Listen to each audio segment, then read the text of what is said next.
మనం ఈ నిరసన కార్యక్రమం అనేది మన వాళ్ళు ఇక్కడ చేయడం జరుగుతూ ఉంది. దీని గురించి జయప్రదమ్మ గారు మొట్టమొదటిగా ఈ లవ్ జిహాద్ గురించి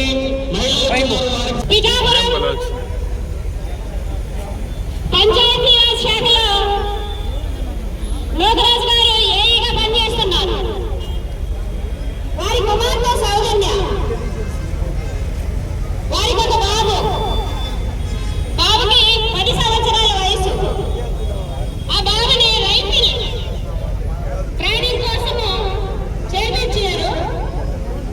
ఆ ట్రైనర్ ఏదైతే రైఫిల్ నేర్పిస్తారో ఆ ట్రైనర్ పేరు సాదిక్.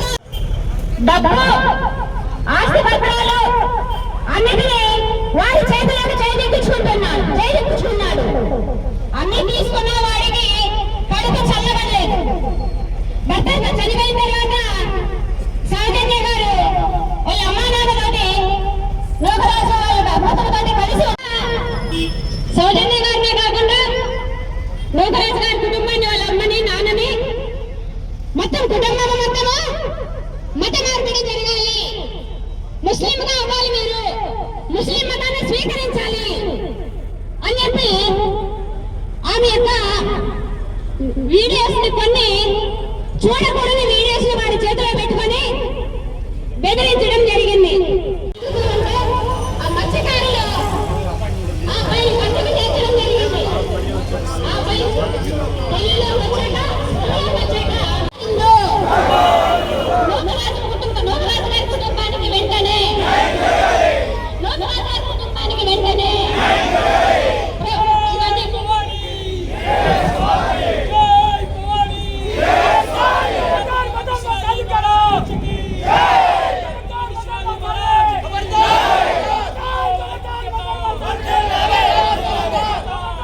అమ్మాయిని ముఖ్యంగా టార్గెట్ వేసి నీకు వేరే దారి లేకుండా, చెప్పుకునే దిక్కు లేకుండా, తల్లిదండ్రుల దగ్గర కూడా మాట్లాడేటువంటి పరిస్థితి లేకుండా అయితే మతం మార్పిడి చేస్తారా లేకపోతే దూకి చూస్తారా అనేటువంటి పరిస్థితిలో తీసుకొచ్చేదే లవ్ జిహాద్. దయచేసి గమనించండి. దీనికి విరుగుడు ఏమిటి? ఇప్పటికే మన దేశంలో కేంద్ర ప్రభుత్వం ఫ్రీడమ్ ఆఫ్ రిలీజియన్ బిల్, మత స్వేచ్ఛ బిల్లు 2026 అనేటువంటి ఒక బిల్లు తీసుకొచ్చింది. దాన్ని ఇప్పటికే మన దేశంలో 12 రాష్ట్రాల్లో అమలు చేస్తున్నారు. దాంట్లో ఏముంది? బలవంతమైన మత మార్పిడులు కానీ చేస్తే అది 3 సంవత్సరాల నుంచి 10 సంవత్సరాల వరకు శిక్షించబడేటువంటి ఒక నేరం. ఆ బిల్లుని ఖచ్చితంగా తీసుకురావాలి. రెండోది కేవలం లేబర్ ఏర్పరచుకొని పెళ్లి చేసుకొని మత మార్పిడి కోసమే పెళ్లి చేసుకుంటే ఆ వివాహం బేషరతుగా రద్దు చేయబడుతుంది. అది ఆ చట్టంలో ఉన్నటువంటి ముఖ్యమైనటువంటి విషయం. అది మన ఆంధ్రప్రదేశ్ లో కూడా, మన రాష్ట్రంలో కూడా ఫ్రీడమ్ ఆఫ్ రిలీజియన్ బిల్ 2026 ఖచ్చితంగా అమలు చేయాలి. అప్పుడు మాత్రమే మనకి చట్టపరమైనటువంటి న్యాయం కూడా వస్తుంది. మీరు చెప్పుకోవచ్చు, మాకు ఈ విధంగా అన్యాయం జరిగింది కానీ అప్పటికే పెళ్లి అయిపోయింది, ఏం చేయాలి? అది బేషరతుగా రద్దు చేయబడుతుంది as per the provisions of freedom of bill 2026. దయచేసి గుర్తుపెట్టుకోండి, ఈ సంఘటన మూలంగా మళ్ళీ లవ్ జిహాద్ మహమ్మారి ఎంత ప్రమాదకరమైనదో మనం ఖచ్చితంగా గుర్తుంచుకోవాలి. మీరు ఏమి జరిగినా సరే, ఎలాంటి పరిస్థితుల్లోనైనా సరే ప్రతి క్షణం తల్లి, తండ్రి, అన్న, తమ్ముడు, అక్క, చెల్లెలతో మాట్లాడుతూనే ఉండాలి. మీరు ఏం జరుగుతుందో మీకు తెలియదు, మీ వయసుకి మీకు అందదు ఏం జరుగుతుందనేది.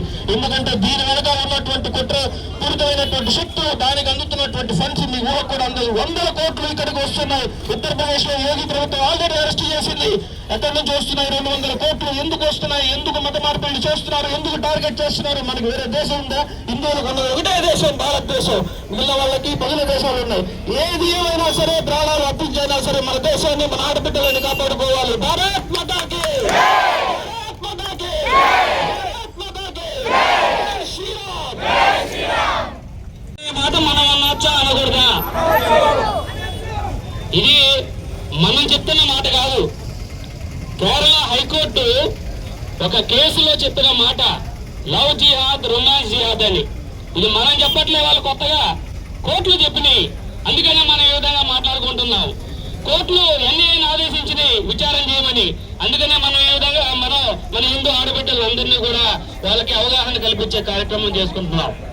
ఇవాళ కాకినాడలో నూకరాజు గారి కుటుంబం ఎవరికి చెప్పుకోలేని పరిస్థితుల్లో వెళ్ళిపోయింది అన్నంటే నిజంగా మన దౌర్భాగ్యం.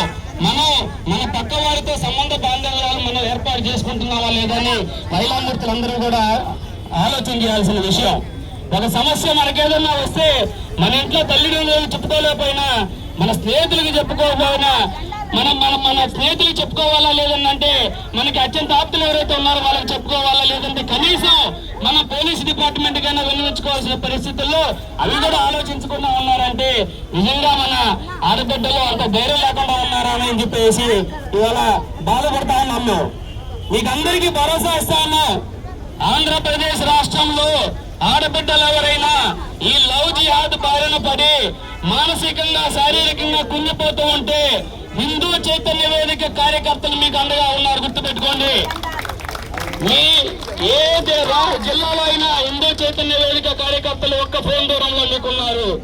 ఒక ఫోన్ చేస్తే మీ సమస్య హిందూ చైతన్య వేదిక తన సమస్యగా తీసుకుంటుంది, మీ పక్షాన్ని నిలబడుతుందని కూడా ఈ సభాముఖంగా తెలియజేస్తా ఉన్నా. అలాగే మీరు ఎక్కడైనా కానీ లవ్ జిహాద్ అనే దాని గురించి మీకు చెప్తా ఉందంటే జాగ్రత్తగా వినండి. పక్కని సౌజన్య అనేవి ఒక 10 సంవత్సరాల బిడ్డని గన్ షూటింగ్ నేర్పిద్దామని చెప్పేసి సాదిక్ దగ్గరికి తీసుకోబోయింది. ఆ సాదిక్ ఏం చేశాడు? గన్ షూటింగ్ పక్కన పెట్టేసి వీళ్ళతో స్నేహం చేయడం మొదలెట్టాడు. వీళ్ళ వీక్నెస్ పాయింట్ పట్టుకున్నాడు. వీళ్ళ ఫ్యామిలీకి పోవడం, ఆయన భార్య జగదీశ్వర్ రెడ్డితో మిత్రత్వం చేయడం, ఇంటికి పోతూ వస్తుండడం, మంచిగా ఉండడం చేశాడు. దాని తర్వాత వాళ్ళ ప్రైవేట్ విషయాలు అన్ని కూడా అతను సంపాదించాడు. వాటిల్ని బేస్ చేసుకుని వాళ్ళని బెదిరించి వాళ్ళ బ్యాంకు ఖాతాలు వాళ్ళకు తెలుసో లేదో, వాళ్ళ బ్యాంక్ ఖాతాల్లో లాకర్లో ఎంత బంగారం ఉందో, ఖాతాలో ఎంత డబ్బు ఉందో వాళ్ళకన్నా తెలుసలేదు. సాదిక్కి బాగా తెలుసని చెప్పేసి ఆమె సూసైడ్ నోట్ లో రాసుకునింది. ఆవిడ సూసైడ్ నోట్ లో చాలా క్లియర్ గా రాసింది. ఆ ఆధారాలను బేస్ చేసుకునే మర్డర్ కేసుతో సహా మర్డర్ సెక్షన్లు వచ్చే విధంగా, అలాగే మరణానికి ప్రేరేపించిన సెక్షన్లు అన్ని కూడా బలమైన సెక్షన్లు ఇవాళ రాష్ట్ర ప్రభుత్వం పెట్టగలిగింది. కనీసం ఆ సౌజన్య అనే మహిళ అదన్నా చేయగలిగింది. మీరు మీ తనువులు చాలించాల్సిన అవసరం లేదు, మీ ఇంట్లో మీ ఫ్యామిలీలు ఇబ్బంది పడాల్సిన అవసరం లేదు. హిందూ చైతన్య వేదిక మీకు తోడుగా ఉందని చెప్తా ఉన్నాను. ఆడబిడ్డలందరూ కూడా దీని గురించి డిస్కషన్ చేసుకోవాలి. ఈ సభాముఖంగా నేను రాష్ట్ర ప్రభుత్వాన్ని కోరుతా ఉన్నా. అరెస్టు చేశారు, తూతూ మంత్రంగా ఏదో బెయిల్ ఇచ్చి పంపించేసి ఏదో చేస్తామన్నంటే కుదరదు. రాష్ట్ర వ్యాప్తంగా మేము నిరసనలు కొనసాగిస్తాం. ఈ విచారణ ఏదైతే ఉందో, ఈ కేసు విచారణ త్వరితగతిన పూర్తి చేయాలి. ఫాస్ట్ ట్రాక్ కోర్టు దీనికి ఏర్పాటు చేయాలని మా ముఖ్యమైన డిమాండ్. అలాగే ఇందాక చెప్పినట్టు 12 రాష్ట్రాల్లో ఈ మత మార్పిడి, బలవంతపు మత మార్పిడి చట్టాన్ని తీసుకొని వచ్చారు.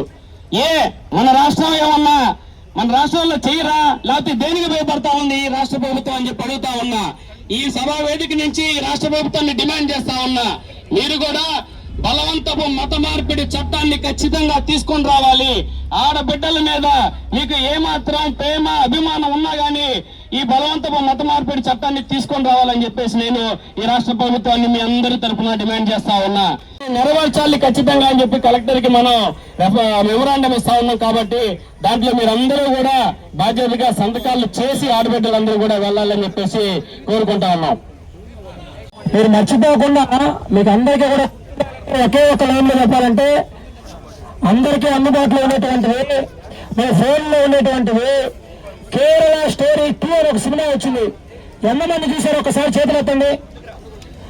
కేరళ స్టోరీ పార్ట్ 1, పార్ట్ 2 2 సినిమాలు వచ్చాయి. పార్ట్ 1 ఒక రకమైనటువంటి జిహాద్ అయితే పార్ట్ 2 అనేది పూర్తిగా లవ్ జిహాద్. దానికి సెన్సార్ బోర్డు ఎందుకు అనుమతి ఇచ్చిందంటే అవగాహన పెరగాలి ఆడపిల్లలు అన్నటువంటి విషయంతో ఇచ్చింది.